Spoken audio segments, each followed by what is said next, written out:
National Catholic Register.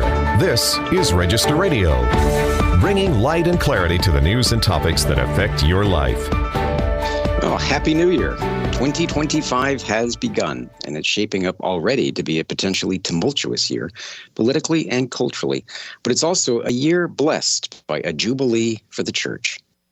This week on Register Radio, we're joined by radio host and author extraordinaire Teresa Tomeo to discuss the Jubilee and her new book, Italy, Shrines and Wonders, Discovering Sacred Spaces, Fascinating Places and Destinations Off the Beaten Path. And then, Register Senior Writer Peter Laffin gives us a preview of 2025 for Catholics and political life. Hello, I'm Matthew Bunson, filling in for Jeanette DeMello this week as host of Register Radio, who's away.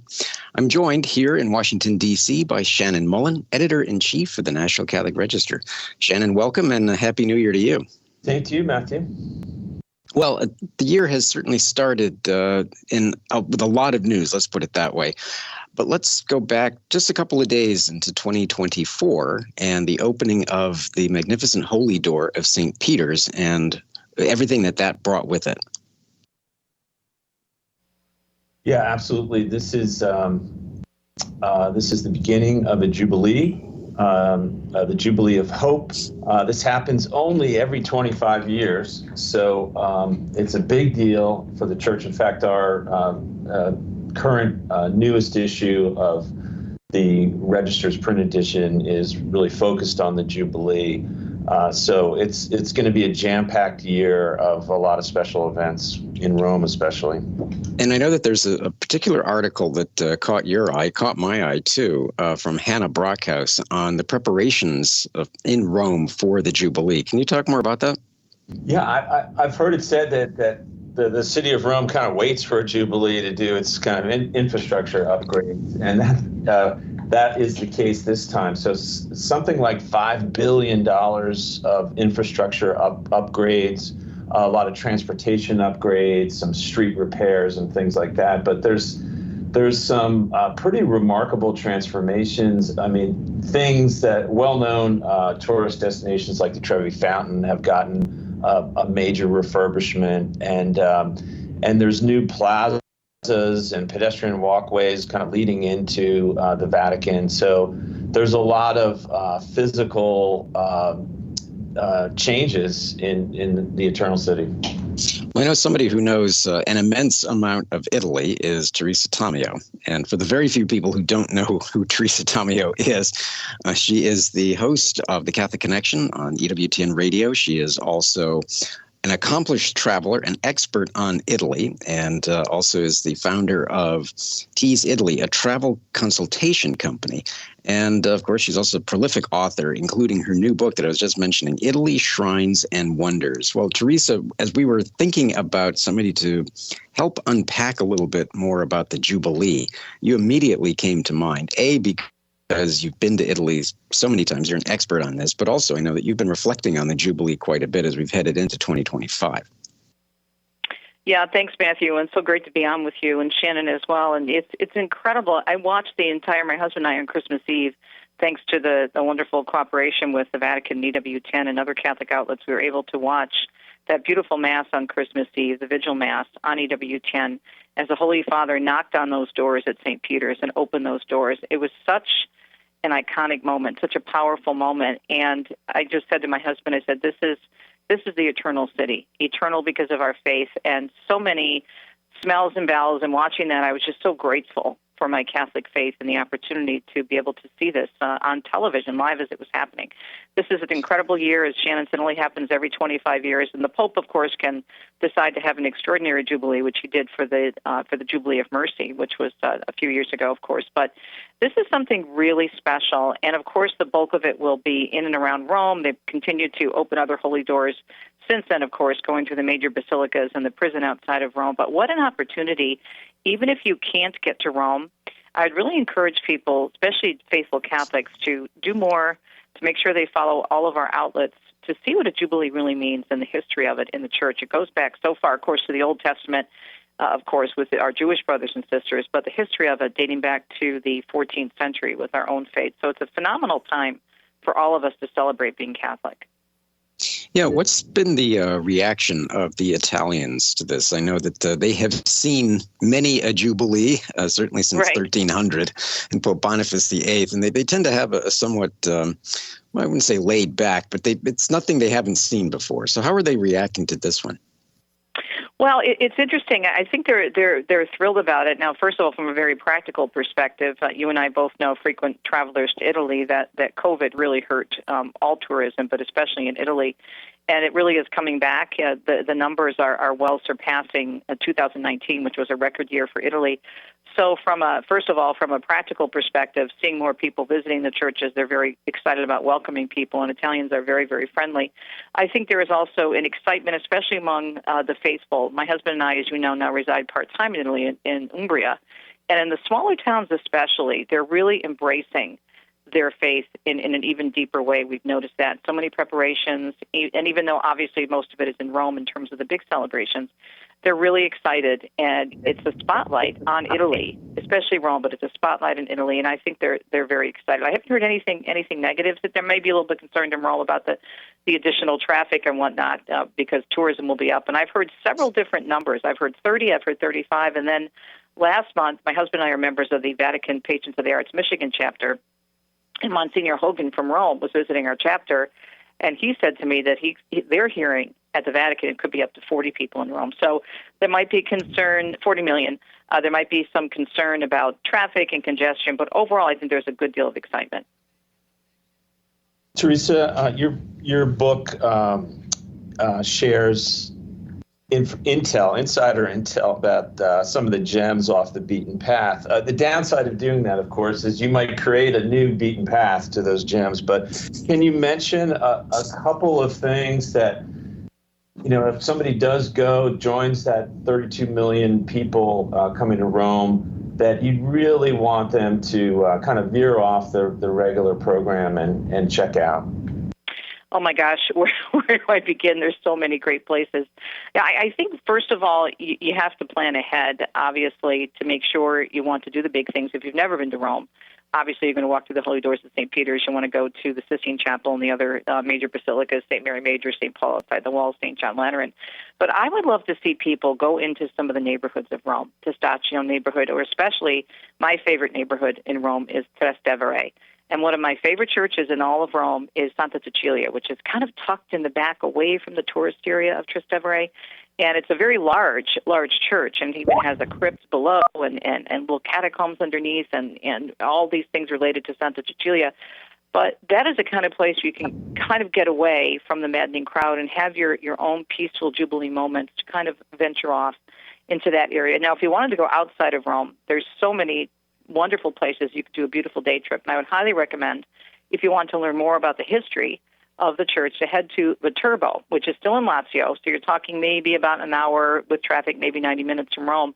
But that is known as the City of the Popes. It is a gorgeous medieval village which has the actual place where they had the first papal conclave. Plus, it's a wonderful place. It's associated with Thomas Aquinas as well. And then also for something really unique and just utterly peaceful above it all, also in Lazio, and it's, again, a short day trip, very, very short day trip, maybe 90 minutes, again, under 2 hours. Go to the border of Umbria and visit Greccio. That is a beautiful, peaceful mountaintop town where St. Francis established the first live nativity scene. There's a beautiful cave where it happened, where he brought the people of the town together with the live animals. There's a gorgeous parish there that has a beautiful nativity collection. And then there's also the little actual town of Greccio, which has wonderful Italian restaurants. It really gives you a slice of Italian life. And I think that way it gives you the opportunity to go beyond the big city and to be like a St. Francis and have that reflection time or that pondering time and be also more like our Blessed Mothers. Those are a few suggestions I have, but again, I have a lot of suggestions in the book as well. Absolutely. Not all of us are going to be able to go to Rome, of course, but you described the Jubilee year in the context of, making New Year's resolutions, but you call the Jubilee the ultimate opportunity for hope and renewal. And that's not just for people who are going to Rome, right?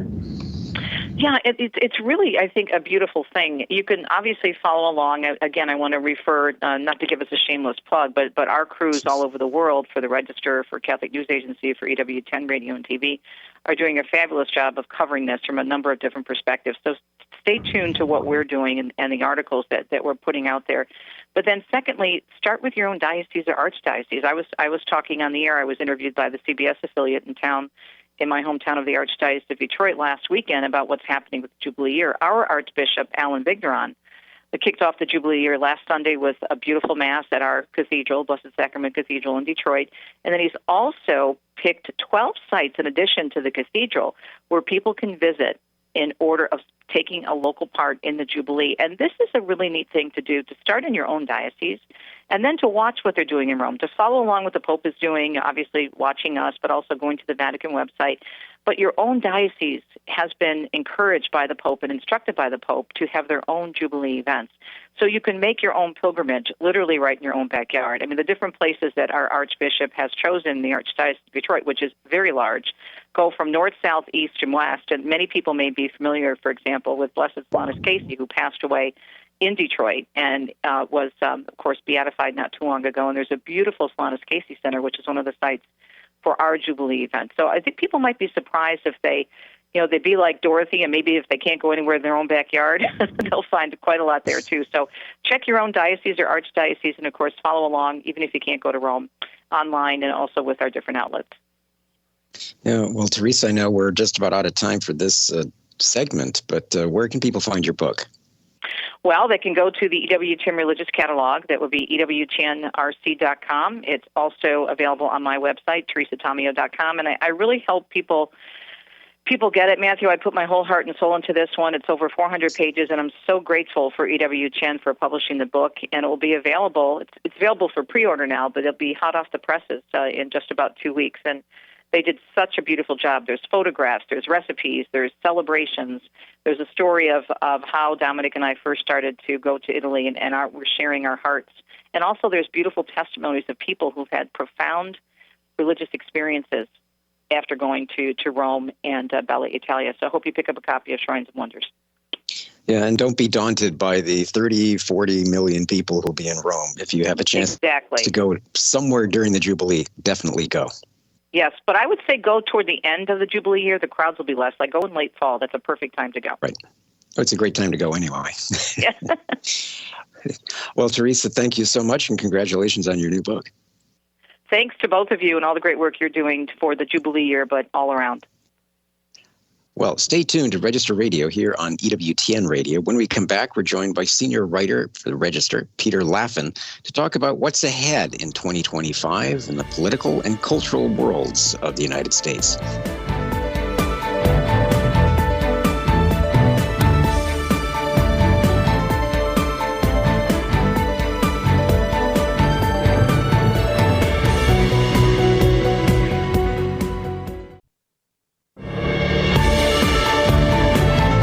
Let's return to Register Radio on EWTN.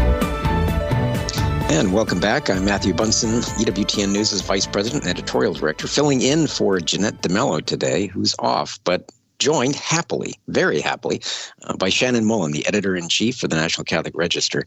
And we're also joined by Peter Laffin, a senior writer for the National Catholic Register, who's been tracking throughout this remarkable election cycle of 2024 and now into 2025, all the events that will be leading to the inauguration of Donald Trump, his second inauguration. As all of us are aware, President Trump scored not just a huge electoral triumph in the election over Vice President Kamala Harris, but achieved what I think is already being called the greatest political comeback in American history.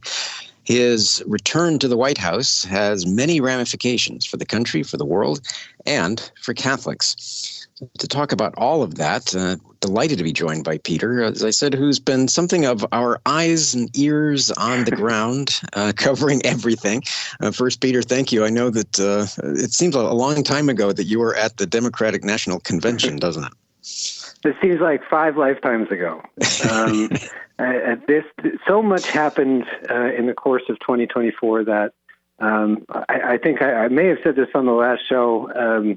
It's a script that would have been rejected by Hollywood, and so it can seem tricky to keep up with what happened and what didn't. I was just speaking with somebody the other day about the assassination attempt in Butler, and they said to me, "Oh, I can't believe we forgot about that." And I said, "Yeah, that's right. That's just how the modern news cycle works.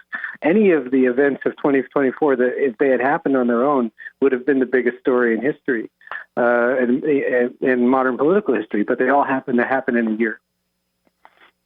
Well, what can Catholics expect from this second Trump term? I know that's a bit of an open question, and there's a lot to talk about in there. But what's your biggest takeaway? What are you anticipating, especially for him to say on Inauguration Day and then his first actions as president? It's an enormous question, and we are filled with so many unknowns, really for both political parties. But for Trump and his agenda, we're just filled with so many things that are first. His cabinet selections, we've talked a lot about how they've been unorthodox. We're not really sure how those parts are going to fit together. His agenda is also, very different from traditional Republican agendas. He's not a classic conservative tax cut Republican of days past. He's not a Mitt Romney figure. So it's very difficult to say how will this look when it all goes down, when it all happens. We can glean a few things from what he said he wants to do in the beginning of his term. On day one, he said he wants to repeal birthright citizenship and put in motion a plan to repeal birthright citizenship. And that is, should he do it? Should he use some of the mechanisms that he's talked about to do it? That's going to create some real moral dilemmas for American Catholics. Some other things he's going to attempt to do, he's going to attempt to extend his tax cuts from 2017, but those are also going to look very different than even his tax cuts then in a traditional Republican plan. He's promised to have no taxes on tips, for instance. He famously proposed that to win over the state of Nevada, very heavy in the service industry. He's promised to cap credit card interest, which has won him plaudits from the progressive left. He's also nominated Lori Chavez-DeRemer, who is basically a progressive economically, to be labor secretary. So his agenda is going to be different for a normal Republican. And, we're just going to have to see what order it comes out and how it fits together. Peter, you're going to be doing a lot of reporting on the immigration issue over the next 4 years. And you mentioned the piece that you have on birthright citizenship in the latest issue of the Register. And this was one of the reasons why Trump had such broad appeal, his sort of get tough immigration pledges. But his plans appear to have put him on something of a collision course with U.S. bishops. Can you explain a little bit of why? Yeah, so his plan to end birthright citizenship, which he's promised to do day one, puts him on a direct course with the USCCB, who has clearly taught that birthright citizenship must remain because it protects the interests of innocent children. And because the needs of the families, the considerations of the families, must always take precedent. So this is a very complicated story to unpack. You can see from a practical level why certain forces within the Trump movement, within the conservative movement, would want to end birthright citizenship. There's something like 250,000 children born per year in America from parents who are undocumented immigrants. And that's obviously unsustainable. And that's very, very tricky for a number of reasons, including national security. So something needs to be done. However, this particular track, ending birthright citizenship, it could have the effect, and this is what the church argues, it could have the effect of making all of the children involved in this stateless. And it would create a sort of permanent underclass of people born in America who don't have citizenship status. And it could also break up families And as we know, to be a completely holistically pro-life people, bringing families together, keeping them together, any way we can do that, needs to take priority. So it's two forces rubbing up against each other. One is this practical element that obviously our immigration system is broken and it needs to be fixed, and there needs to be practical reforms. But also, on the other hand, we can't do an evil to solve them. It's sort of like, it's not exactly like this on a moral level, but it has shades of the abortion issue. Many times people want to practice abortion, promote abortion from a practical standpoint. But there's a human life involved. There's a child involved in birthright citizenship. And our church teaches that needs to be at the center of our considerations. So for the Catholics who voted in Donald Trump, and Catholics were one of the most important swing votes to put him in, there's going to be real conflict and friction coming up if Trump decides to go forward with this plan. And it seems that he will very early. And the reason he will very early is because he does not need Congress to do this. He simply needs to write an executive action saying something like, we will restrict passports from children born to undocumented immigrants. And then someone will sue, and that'll be challenged, and it'll go to the Supreme Court, and we'll get a decision. So my hunch is this battle will begin very quickly.